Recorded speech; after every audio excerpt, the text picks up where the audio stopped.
Patrão, esse garoto morou comigo no abrigo de crianças. O grito da empregada ecoou pelo corredor silencioso da cobertura, quebrando a serenidade do ambiente luxuoso. O empresário, ainda paralisado diante do quadro antigo, sentiu o mundo girar sob seus pés.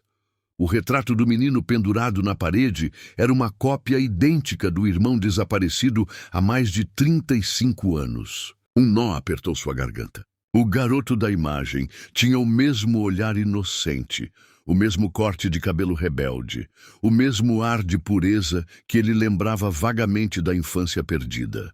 A empregada Marina tremia, tentando conter o choro. Eu o conhecia pelo nome de Felipe, mas ele nunca falou sobre a família, ela disse com a voz embargada. O empresário Rafael Costa aproximou-se lentamente. O ar parecia mais denso, como se décadas de memórias voltassem em forma de avalanche emocional. Antes de continuar, comente aqui embaixo de qual cidade você está assistindo, curta este vídeo e inscreva-se no canal para acompanhar mais histórias emocionantes como essa. Rafael Costa era um homem acostumado ao silêncio de suas próprias conquistas. Herdeiro de um império em tecnologia e investimentos, vivia entre reuniões de conselho, eventos corporativos e uma solidão que nem os milhões na conta bancária conseguiam disfarçar. Mas havia uma dor antiga que nenhum sucesso empresarial curava: a perda do irmão mais novo, Pedro, sequestrado aos 5 anos de idade. O caso abalou toda a família Costa. O pai, um médico renomado, e a mãe, uma arquiteta premiada, fizeram de tudo para encontrar o menino. A polícia mobilizou equipes especializadas, drones, tecnologia de ponta. Foram meses de buscas exaustivas, promessas vazias e pistas que levavam a lugar nenhum. Mas o garoto simplesmente desapareceu como se tivesse sido engolido pela terra. O sequestro aconteceu numa tarde de sábado, durante um passeio na Praça da Liberdade, em Porto Alegre. A babá da família se distraiu por breves minutos, enquanto atendia uma ligação urgente, e o garoto sumiu entre os brinquedos do parquinho. Quando Rafael, então, com 9 anos, soube da notícia, jurou que um dia traria o irmão de volta para casa. Os anos se arrastaram pesadamente e a tragédia se transformou em tabu dentro do apartamento. A mãe desenvolveu depressão crônica. O pai mergulhou obsessivamente no trabalho e Rafael cresceu carregando o peso de uma promessa que parecia impossível de cumprir. A fotografia do menino desaparecido permaneceu sobre o aparador da sala, amarelada pelo tempo e pelas lágrimas que caíram sobre ela ao longo dos anos. Até aquela tarde de quinta-feira, quando absolutamente tudo mudou. A empregada recém-contratada, Marina, havia começado a trabalhar há apenas 3 semanas. Jovem vinda de Pelotas, no interior do Rio Grande do Sul, era discreta, trabalhadora e sempre com um olhar que parecia guardar segredos profundos. Rafael mal notava sua presença até o momento em que a encontrou completamente paralisada diante do retrato antigo do irmão. Ela tremia dos pés à cabeça, os olhos marejados fixos na imagem, e murmurava algo inaudível. "Aconteceu alguma coisa?" perguntou Rafael, aproximando-se curioso e preocupado. Marina girou lentamente, a expressão completamente transtornada. "Patrão, esse menino, ele morou comigo no abrigo Esperança até os 15 anos de idade." Rafael achou que tinha ouvido errado. O coração disparou violentamente. "Como assim?" "Explica isso melhor", ele pediu, a voz tensa. Ela respirou fundo, tentando organizar as palavras que pareciam travar na garganta. Lá, o nome dele era Felipe Silva. Ele dizia que tinha sido tirado de uma família de classe alta, mas ninguém acreditava nele. Achavam que era fantasia de criança traumatizada. Eu cresci ao lado dele no abrigo. Ele sempre me protegia dos meninos maiores. O coração de Rafael quase parou. "Você está dizendo que esse Felipe era meu irmão Pedro?" Marina assentiu com lágrimas, descendo pelo rosto marcado pelas dificuldades da vida. "Eu nunca esqueci esse rosto, senhor." "Jamais esqueci." Rafael ficou completamente atônito. Parecia impossível, ou no mínimo altamente improvável. O irmão desaparecera há mais de 3 décadas. E se o garoto realmente viveu no abrigo até os 15 anos, por que nenhuma autoridade o encontrou? Por que as digitais, o DNA, os registros oficiais não bateram em nenhum banco de dados? Marina contou o que sabia, cada detalhe precioso que a memória guardara durante todos aqueles anos. Felipe fora deixado no abrigo Esperança, em Caxias do Sul, aos 7 anos de idade. Trazido por uma assistente social após a suposta morte dos pais adotivos em um acidente de ônibus na BR-116. Os documentos oficiais afirmavam que ele era órfão desde bebê. Mas Felipe, em sua inocência infantil, sempre falava de uma casa grande com piscina, um violão azul pendurado na parede da sala e um irmão mais velho que o chamava carinhosamente de meu pequeno campeão. Ele falava isso o tempo inteiro, disse Marina, a voz embargada pela emoção. Ninguém acreditava. Diziam que era trauma, que era imaginação. Mas eu acreditava. Eu sempre acreditei nele porque via a verdade nos olhos dele. Rafael pediu que ela contasse absolutamente tudo, cada fragmento de memória que pudesse ter guardado. Marina lembrou que Felipe era extremamente inteligente, tinha talento extraordinário para música e desenho, e às vezes chorava ao ver na TV reportagens sobre crianças desaparecidas. Ele acreditava profundamente que um dia seria encontrado, que um dia sua família verdadeira voltaria para buscá-lo. Mas aos 15 anos, após uma briga violenta no abrigo com adolescentes mais velhos, Felipe fugiu pela janela do banheiro durante a madrugada fria. Ninguém mais teve notícias dele. Desapareceu completamente, como se tivesse virado fumaça. Rafael caminhou lentamente até o retrato emoldurado na parede. O quadro havia sido pintado poucos meses antes do sequestro, e o artista capturou perfeitamente o olhar sereno e curioso do pequeno Pedro.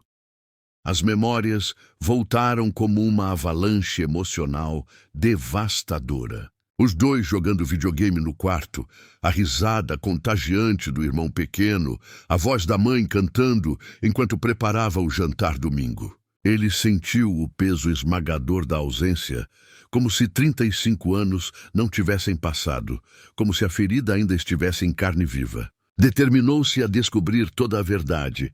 Não importava o custo financeiro ou emocional que isso tivesse. No dia seguinte, Rafael contratou 3 investigadores particulares, especializados em casos antigos, e pediu que Marina o acompanhasse até o antigo abrigo Esperança. O prédio ainda existia na periferia de Caxias do Sul, mas estava em condições deploráveis, quase abandonado pelas autoridades. Uma senhora idosa, Dona Beatriz, que havia sido voluntária no abrigo por 40 anos, recebeu-os com gentileza desconfiada. Quando Rafael mostrou o retrato pintado, a mulher empalideceu visivelmente, como se tivesse visto um fantasma. Meu Deus do céu, o pequeno Felipe. Sim, lembro muito bem dele.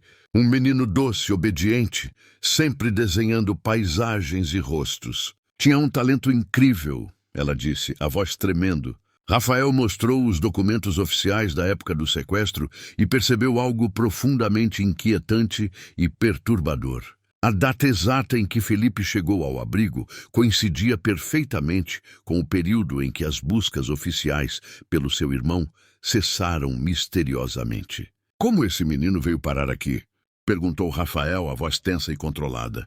Dona Beatriz contou que o garoto fora trazido por uma mulher que se identificou como assistente social do Estado, com documentação aparentemente legítima e certidão de nascimento que parecia completamente autêntica. Ela afirmava com convicção que os pais biológicos haviam falecido em acidente e que a criança não tinha nenhum parente vivo. O abrigo aceitou sem investigação profunda, porque o Estado atravessava uma crise brutal no sistema de assistência social e havia literalmente centenas de casos semelhantes chegando diariamente. Rafael sentiu uma mistura explosiva de raiva profunda, impotência e esperança renovada. Tudo fazia perfeito sentido agora.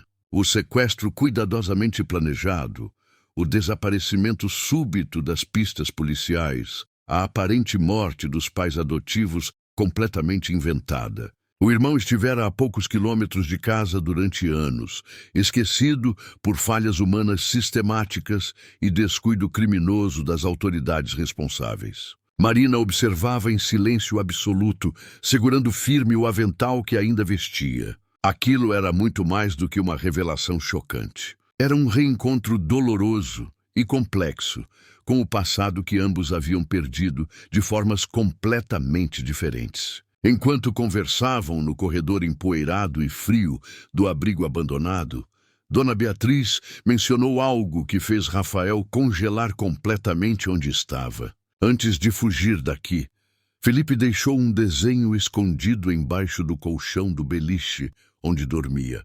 Disse para mim que se um dia alguém o procurasse de verdade, saberia exatamente quem ele era através daquele desenho. O desenho ainda estava cuidadosamente guardado numa pasta antiga e amarelada no porão úmido. Era uma casa grande de 2 andares, uma piscina nos fundos, um violão azul pendurado na parede e 2 meninos de mãos dadas, sorrindo felizes. No canto inferior direito, em letras infantis extremamente cuidadosas, estava escrito com lápis de cor azul: Eu sou Pedro Costa. Um dia meu irmão Rafael vai me encontrar. Eu sei que vai. Rafael não conseguiu conter as lágrimas que explodiram de seus olhos. Marina também chorava copiosamente, abraçada a si mesma tentando se controlar. Ele sempre dizia isso, sussurrou Marina entre soluços. Sempre acreditou. Mesmo quando absolutamente todos diziam que era mentira, que era fantasia de criança abandonada. De volta à cobertura luxuosa em Porto Alegre, Rafael colocou o desenho infantil delicadamente ao lado do retrato emoldurado. A semelhança era inquestionável, absolutamente devastadora. Agora só faltava uma coisa, crucial e urgente: descobrir o que diabos aconteceu com Felipe, ou melhor, com Pedro, depois da fuga traumática do abrigo aos 15 anos de idade. Rafael mobilizou uma equipe internacional de investigadores experientes, revisou literalmente milhares de arquivos policiais antigos e empoeirados. Cruzou dados de desaparecidos em absolutamente todo o território nacional. Cada pista promissora parecia levar a um beco sem saída frustrante e doloroso, até que, finalmente, um nome específico surgiu em um registro obscuro de um hospital psiquiátrico localizado em Florianópolis. Felipe Pedro Costa, internado aos 19 anos de idade após ser encontrado gravemente ferido, desnutrido e completamente desorientado em uma estrada abandonada da região. Rafael viajou imediatamente para Santa Catarina no primeiro voo disponível. No hospital, descobriu informações perturbadoras. O rapaz ficara 8 longos meses hospitalizado em estado crítico, oscilando entre a vida e a morte. E depois desapareceu novamente sem deixar absolutamente nenhum rastro verificável. Havia uma fotografia borrada e antiga nos arquivos médicos amarelados. Mas o olhar capturado naquela imagem era inconfundivelmente o mesmo do menino do retrato. Marina acompanhava obsessivamente cada passo da investigação, profundamente emocionada e ansiosa. Eu o procurei durante anos, senhor. Vasculhei abrigos, hospitais, delegacias, mas nunca tive coragem de falar oficialmente com as autoridades. Achei que jamais o veria novamente na vida. Rafael segurou suas mãos calejadas com gratidão genuína e profunda. Você salvou absolutamente tudo, Marina. Você foi a única testemunha real do que realmente aconteceu com meu irmão. A única pessoa no mundo inteiro que verdadeiramente acreditou nele quando todos os outros viraram as costas. Ela sorriu tristemente através das lágrimas que não paravam de cair. Eu era só uma menina assustada e sozinha, senhor. Mas ele me ensinou o verdadeiro significado da palavra esperança quando eu mais precisava aprender isso. Depois de semanas intensas de investigação obsessiva e cara, um dos detetives finalmente encontrou um registro recente e promissor. Um artista de rua que usava especificamente o nome Pedro Felipe Costa em pequenas feiras de artesanato no interior montanhoso de Santa Catarina. O homem era consistentemente descrito pelos moradores locais como extremamente calmo, introspectivo, talentoso e vendia retratos infantis desenhados à mão por valores absolutamente simbólicos. Rafael e Marina seguiram imediatamente para a pequena e remota cidade de São Joaquim. Chegaram durante uma feira colorida e animada que acontecia sob o sol forte e implacável da tarde de sábado. Entre dezenas de barracas de artesanato variado e famílias passeando tranquilamente, Marina o viu primeiro. Seu coração quase parou. Um homem de barba grisalha e levemente descuidada, roupas simples e visivelmente desgastadas. Pintava cuidadosamente o retrato detalhado de uma criança sorridente com pinceladas delicadas e extremamente precisas. O olhar profundamente concentrado, a postura naturalmente tranquila, havia algo dolorosamente e inegavelmente familiar naquele rosto marcado pelo tempo e pelo sofrimento. Marina se aproximou muito devagar, o coração explodindo violentamente no peito, as pernas tremendo.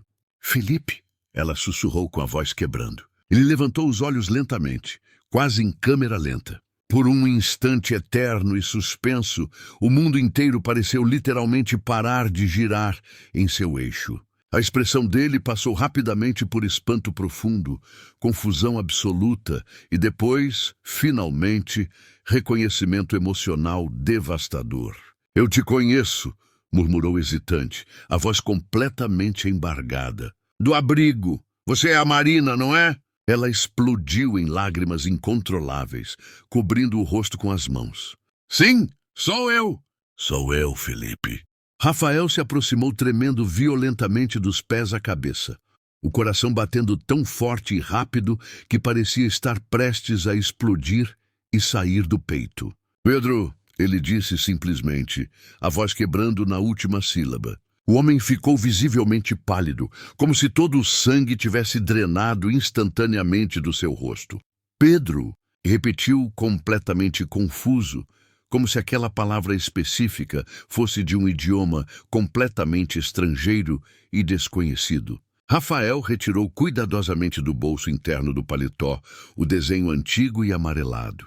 "Você fez isso quando tinha 15 anos. Era seu jeito desesperado de lembrar de nós, de mim, de nossa família." Os olhos de Felipe, ou melhor, de Pedro, se encheram instantaneamente de lágrimas quentes, que começaram a escorrer descontroladamente pelo rosto marcado. Ele pegou o papel amarelado com as mãos, visivelmente trêmulas e instáveis, e, como se algo profundamente reprimido dentro dele se destravasse violentamente após décadas de bloqueio.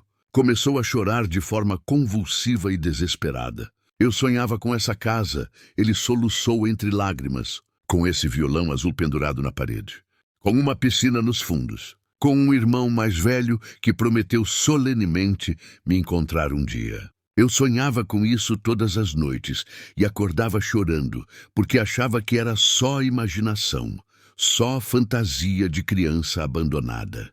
Rafael o abraçou com força absolutamente desesperada, como quem tenta recuperar fisicamente uma vida inteira brutalmente roubada pelo destino mais cruel. "Eu nunca desisti de você, Pedro. Nunca em nenhum momento desses 35 anos intermináveis. Nem por um segundo sequer."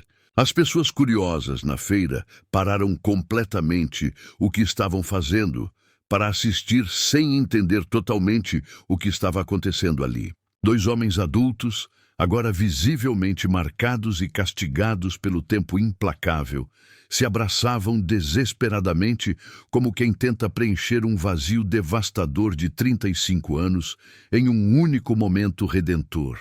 Marina chorava e sorria simultaneamente, as emoções completamente misturadas. Era como se o universo inteiro tivesse finalmente decidido devolver o que o destino mais cruel tinha arrancado violentamente deles há tanto tempo. Nos dias seguintes, intensos e emocionais, Pedro foi levado a diversos exames médicos especializados e consultas longas com os melhores especialistas que o dinheiro de Rafael podia pagar. Os profissionais, confirmaram unanimemente que ele sofria de traumas psicológicos extremamente profundos e complexos e bloqueios severos de memória, resultado direto das mudanças violentas e traumáticas na infância e do acidente grave que quase o matou anos atrás. Mas aos poucos, muito lentamente e dolorosamente, recordações específicas começaram a voltar como flashes fragmentados. O cheiro característico da casa da infância, o violão azul que o pai tocava aos domingos, o jardim enorme com a piscina, o rosto sereno da mãe cantando baixinho. De volta finalmente à cobertura luxuosa em Porto Alegre, Pedro caminhou lentamente pelos ambientes sofisticados, como quem visita um sonho antigo e quase esquecido. Parou completamente paralisado diante do retrato emoldurado, o mesmo que havia sido pintado meses antes do sequestro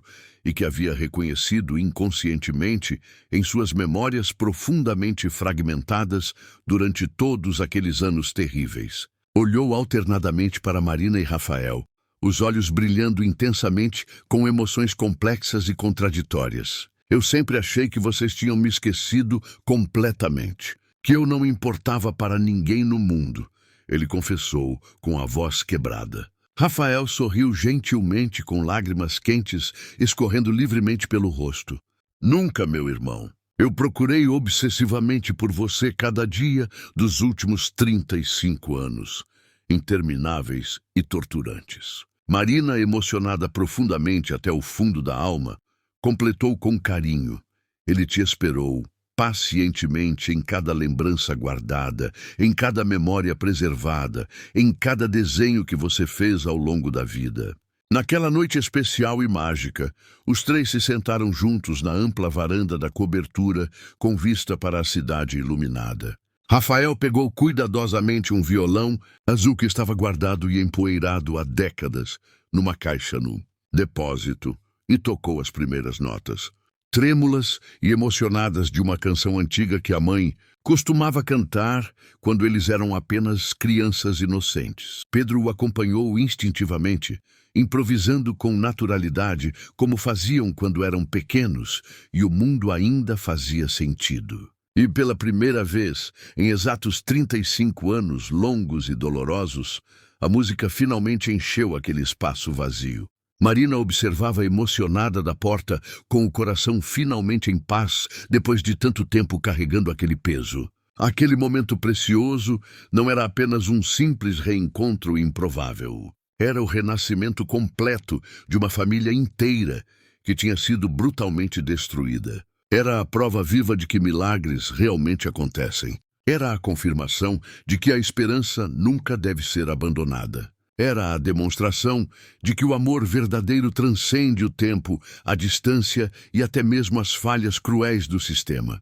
E mais importante que tudo isso, era a certeza absoluta de que algumas promessas, mesmo quando parecem impossíveis, foram feitas para serem cumpridas. Rafael criou posteriormente a Fundação Pedro Costa, dedicada especificamente a localizar crianças desaparecidas em todo o território nacional e reformar profundamente o sistema precário de abrigos no Brasil inteiro. Marina aceitou com orgulho tornar-se diretora executiva de um dos projetos sociais mais importantes. Pedro passou a dar aulas gratuitas de arte para crianças em situação de extrema vulnerabilidade social. E o retrato antigo, que começou absolutamente tudo, permanece pendurado na parede da cobertura, agora acompanhado de uma fotografia recente dos três finalmente unidos. Rafael, Pedro e Marina, juntos finalmente depois de tanto sofrimento. Se esta história emocionou você profundamente,